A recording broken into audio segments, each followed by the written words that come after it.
Teman-teman, marilah kita berdoa mulai.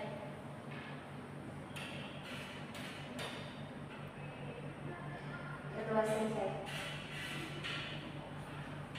Terima kasih Adik Paula. Ya, ya. Baik, sebelum Ibu memberikan materi, Ibu absen dulu ya. Ya, Ibu. Veronica Utan, ada Ibu. Skolastika, ada Ibu. Rosalia, ada Ibu. Filomena, ada Ibu. Francisca, ada Ibu. Ignacia, ada Ibu. Lydia, ada Ibu. Amelia, ada Ibu. Priska, sakit Ibu, ada Ibu. Berarti hari ini satu orang yang tidak hadir ya? Iya, Ibu. Baik. Ibu langsung saja menjelaskan materi. Di mana topik materi kita hari ini adalah eksplorasi karir setelah SMA. Mungkin adik-adik tahu pengertian tentang eksplorasi karir? Ibu. Baik, adik Lydia. Kalau saya bereksplorasi karir itu kita menggali tentang berbagai tentang pilihan karir yang akan kita jalani. Baik, terima kasih. Mungkin ada lagi? Sudah Ibu. Baik, jawaban dari adik Lydia itu sangat tepat. Pengertian eksplorasi karir menurut Hadiati bahwa eksplorasi karir merupakan suatu usaha atau keinginan individu untuk mencari tahu atau memperdalam pemahaman terhadap berbagai informasi yang berkaitan dengan karir di masa depan, baik informasi mengenai studi lanjut ataupun informasi mengenai pekerjaan. Informasi yang didapatkan bisa dari berbagai sumber, diantaranya guru BK, orang tua maupun orang sekitar yang dianggap sudah sukses dalam mencapai karir dan lain sebagainya. Yang kedua, menurut Priyatno, eksplorasi karir merupakan kemampuan dan segala bentuk aktivitas individu dalam mencari, mendapatkan, dan mengelola berbagai macam informasi karir sehingga menjadi alternatif pilihan karir untuk dapat membantu individu dalam memilih dan mempersiapkan diri untuk karir siswa. Jadi dari beberapa pengertian tersebut, eksplorasi karir merupakan suatu usaha dari individu untuk mencari informasi yang terkait dengan karir yang ditempuh atau bakat, minat maupun pekerjaan. Yang kedua yaitu tujuan karir, tujuan eksplorasi karir. Tujuan eksplorasi karir ada beberapa hal. Yang pertama, mengenali pilihan karir sesuai minat dan bakat. Jadi ada beberapa pilihan karir, di mana di situ kita bisa mengambil beberapa pilihan karir tersebut berdasarkan minat dan bakat kita. Yang kedua, persiapan sebelum masuk perguruan tinggi. Jadi di pilihan karir tersebut ada beberapa pilihan yang termasuk di situ yaitu perguruan tinggi dan dunia pekerjaan. Jadi tujuan dari eksplorasi karir ini salah satunya juga persiapan sebelum masuk ke perguruan tinggi. Yang ketiga, persiapan sebelum masuk bekerja. Selain kita mencari informasi tentang persiapan untuk masuk ke perguruan tinggi, eksplorasi karir ini juga bertujuan untuk mempersiapkan diri kita atau mencari informasi tentang apa yang harus kita persiapkan sebelum kita masuk ke dunia pekerjaan. Selain tujuan eksplorasi karir, ada juga beberapa manfaat dari eksplorasi karir tersebut. Yang pertama yaitu pemahaman diri. Pemahaman diri di sini dapat membantu individu mengidentifikasi minat, bakat, dan nilai-nilai pribadi yang relevan dengan pilihan karir individu tersebut. Yang kedua, pengambilan keputusan. Jadi, eksplorasi karir ini bisa memfasilitasi pengambilan keputusan dari adik-adik yang lebih baik terkait pendidikan lanjutan dan jalur karir dan mengurangi kebingungan dan kebimbangan adik-adik dalam mengambil keputusan tentang karir yang adik-adik ambil nanti. Yang ketiga, persiapan karir. Salah satu manfaat dari eksplorasi karir ini yaitu bisa mempersiapkan adik-adik untuk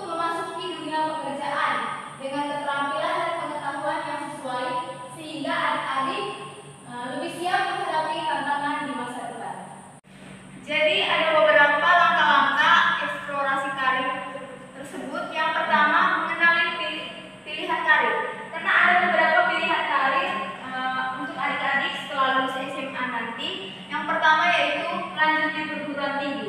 Jika adik-adik ingin kuliah, adik-adik bisa mengambil salah satu pilihan karir yaitu lanjut ke perguruan tinggi. Yang kedua, kuliah sambil bekerja.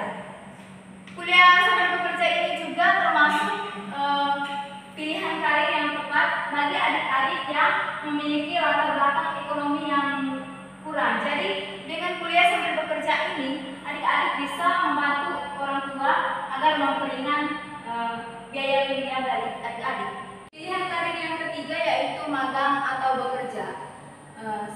Jika adik-adik ingin bekerja, adik-adik bisa juga mempersiapkan diri dengan magang. Jadi dengan magang itu, adik-adik bisa mempelajari keterampilan-keterampilan agar bisa adik terapkan dalam dunia pekerjaan. Yang keempat yaitu kursus atau pelatihan tambahan. Kursus atau pelatihan tambahan ini juga merupakan pilihan karir. Jika adik-adik tidak mau melanjutkan di dunia perkuliahan, kalian bisa belajar tentang banyak hal di bagian kursus. Misalnya adik-adik memiliki minat bahasa Inggris, jadi adik-adik bisa kursus bahasa Inggris sehingga dengan kursus tersebut adik-adik bisa mempersiapkan diri untuk memasuki dunia pekerjaan. Yang ketiga, memulai usaha sendiri. Bagi adik-adik yang punya minat untuk memulai usaha sendiri, misalnya membuka bisnis, jadi pilihan karir memulai usaha sendiri ini adalah pilihan karir yang cocok bagi adik-adik. Mengenai pilihan karir, ada juga cara adik-adik untuk mempersiapkan diri sebelum masuk dunia kerja. Yang pertama yaitu mengenali diri sendiri. Mengenali diri sendiri ini merupakan hal yang sangat penting, di mana adik-adik harus bisa mengenali bakat, minat, dan kemampuan dari adik-adik. Dengan mengenali bakat dan minat adik-adik, kalian bisa mencari pekerjaan sesuai bakat minat yang kalian miliki. Yang kedua yaitu mengasah kemampuan. Sebelum memasuki dunia pekerjaan, kalian harus mengasah kemampuan kalian agar di dunia pekerjaan nanti kalian bisa bekerja dengan baik dan bertanggung jawab. Yang ketiga, siapkan mental. Sebelum memasuki dunia pekerjaan juga, adik-adik harus siapkan mental karena di dunia pekerjaan itu banyak sekali hambatan atau tantangan. Yang keempat yaitu mengontrol emosi. Sebelum masuk dunia pekerjaan juga, adik-adik harus belajar untuk mengontrol emosi karena di dunia pekerjaan nanti adik-adik bertemu dengan orang-orang yang mungkin membuat adik-adik sakit hati. Jadi sebelum masuk dunia pekerjaan itu adik-adik harus belajar tentang bagaimana mengontrol emosi baik.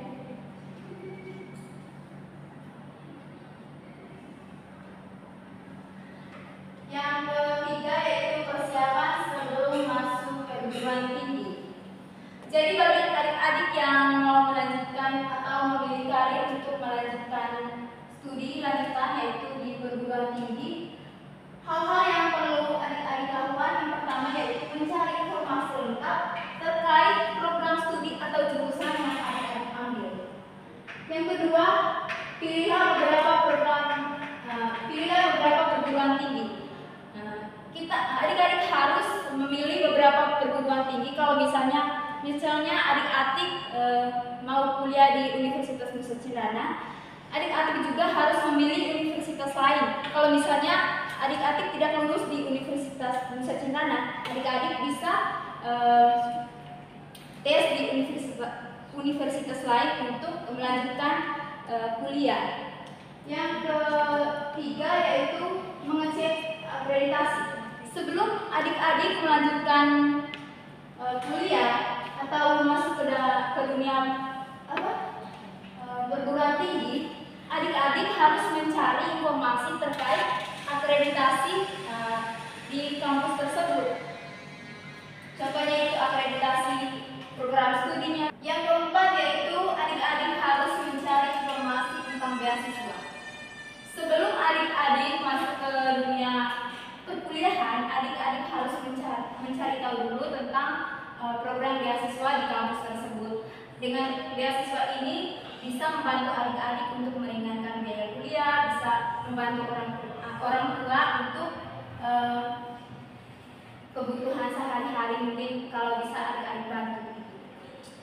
Yang kelima, perhatikan daya tampung. Jadi sebelum adik-adik mengambil jurusan, adik-adik juga harus memperhatikan peluang pekerjaan di jurusan tersebut.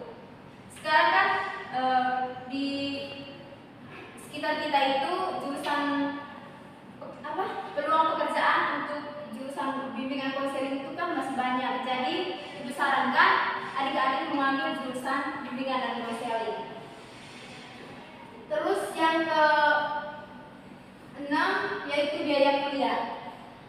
Biaya kuliah ini juga adik-adik harus perhatikan, jangan sampai sudah di tengah jalan terus orang tua tidak bisa atau tidak mampu untuk membiayai kuliahnya adik-adik. Jadi sebelum adik-adik masuk ke perguruan tinggi, adik-adik harus mencari tahu dulu berapa biaya kuliah. Yang terakhir, konsultasi dengan orang terdekat. Konsultasi dengan orang terdekat ini juga sangat penting, misalnya dengan orang tua. Untuk masuk ke perguruan tinggi atau mengambil jurusan sebelum kuliah itu, kita harus konsultasi dulu dengan orang tua. Jangan sampai jurusan atau perguruan tinggi atau universitas yang kita ambil itu salah atau tidak sesuai dengan apa yang orang tua inginkan. Jadi dalam eksplorasi karir ini adik-adik ada beberapa tantangan dan hambatan. Yang pertama, tekanan sosial. Tekanan sosial ini merupakan suatu hambatan di mana misalnya tekanan dari orang tua. Misalnya adik-adik mau mengambil keperawatan, tapi orang tua maunya kita ambil di keguruan gitu. Jadi tekanan ini bisa membuat adik-adik bingung harus memilih jurusan apa. Jadi itu merupakan salah satu tantangan dan hambatan untuk eksplorasi karir. Yang kedua, ketidakpastian diri.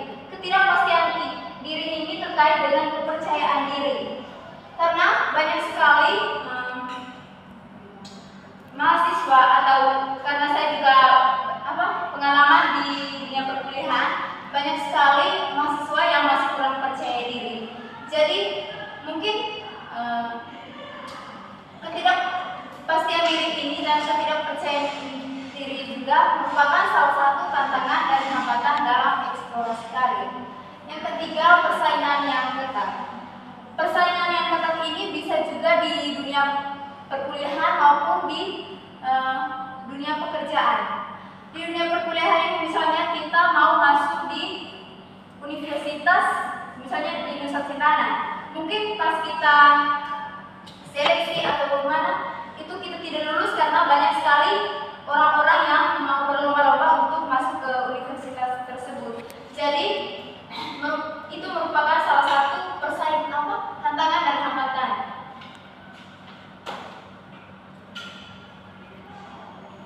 Jadi dari beberapa tantangan dan hambatan tersebut ada beberapa solusi dari Ibu. Yang pertama yaitu berkomunikasi dengan orang tua. Misalnya ada tekanan dari orang tua, kita harus mengikuti jurusan yang mereka mau. Jadi kita harus berkomunikasi dengan orang tua. Bagaimana kita menyampaikan bahwa jurusan yang ingin kita ambil itu sesuai dengan minat dan bakat kita. Jadi orang tua tidak mungkin paksa dengan apa yang mereka inginkan tersebut. Yang kedua, meningkatkan kepercayaan diri. Sebelum memasuki dunia perkuliahan, kita harus meningkatkan rasa kepercayaan diri kita. Dan yang ketiga, membangun jaringan sosial. Membangun jaringan sosial ini terkait dengan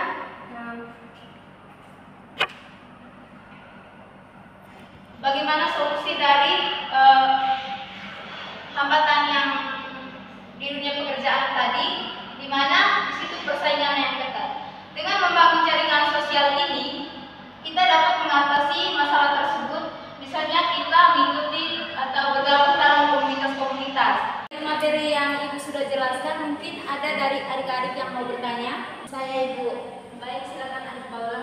Baik, jadi sekarang kami sedang berada di bangku kelas 3 SMA. Nah, saya ingin bertanya bagaimana solusi atau tanggapan dari Ibu untuk kami setelah lulus SMA nanti, jalur mana yang cocok untuk kami bisa masuk ke universitas yang kami inginkan. Baik, terima kasih atas pertanyaannya Adik Paula.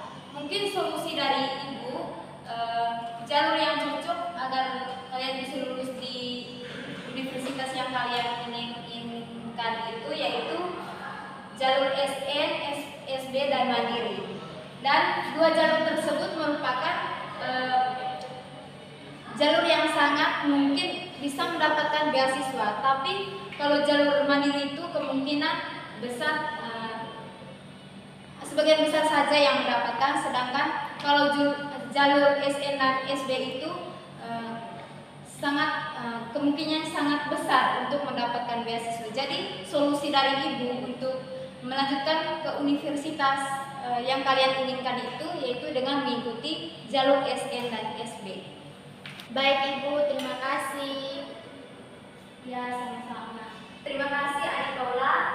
Baik adik-adik sekalian, kita memberikan tepuk tangan untuk Adik Paula. Saya lihat adik-adik mulai capek. Jadi mungkin ada adik-adik yang mempunyai ice breaking supaya kita bisa semangat. Kayaknya ini apa? Adik Alma, silakan maju ke depan.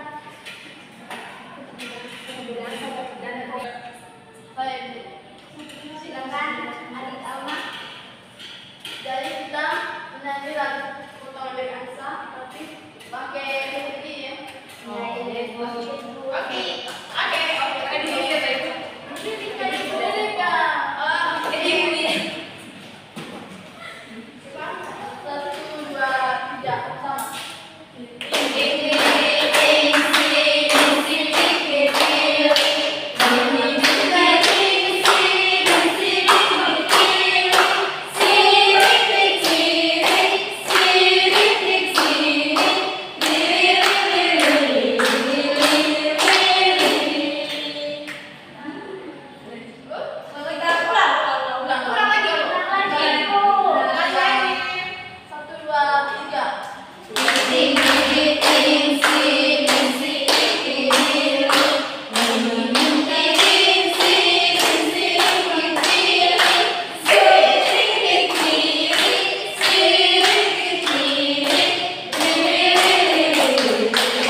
Baik, dari materi yang Ibu jelaskan tadi, kesimpulannya eksplorasi karir adalah usaha individu untuk memperoleh informasi terkait karir masa depan baik dalam pendidikan maupun pekerjaan.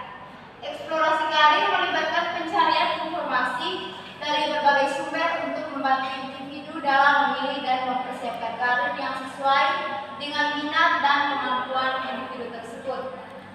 Setelah lulus SMA, siswa memiliki beberapa pilihan karir seperti melanjutkan studi, kuliah sambil bekerja, magang, mengikuti kursus tambahan, atau memulai usaha sendiri. Penting bagi siswa untuk memikirkan minat dan tujuan pribadi sebelum mengambil keputusan karir. Baik, untuk materi pelayanan hari ini sampai di sini saja. Terkait materi layanan hari ini, Ibu minta evaluasi dari adik-adik dan dikumpulkan di teman OA. Baik Ibu. Sebelum kita mengakhiri layanan hari ini, Ibu minta satu orang untuk memimpin dan doa. Nanti adik-adik silakan. Dibantukan dari guru, mari kita siapkan hati untuk berdoa. Karena Bapa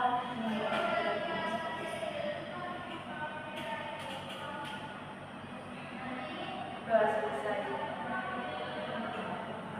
Terima kasih adik-adik. Terima kasih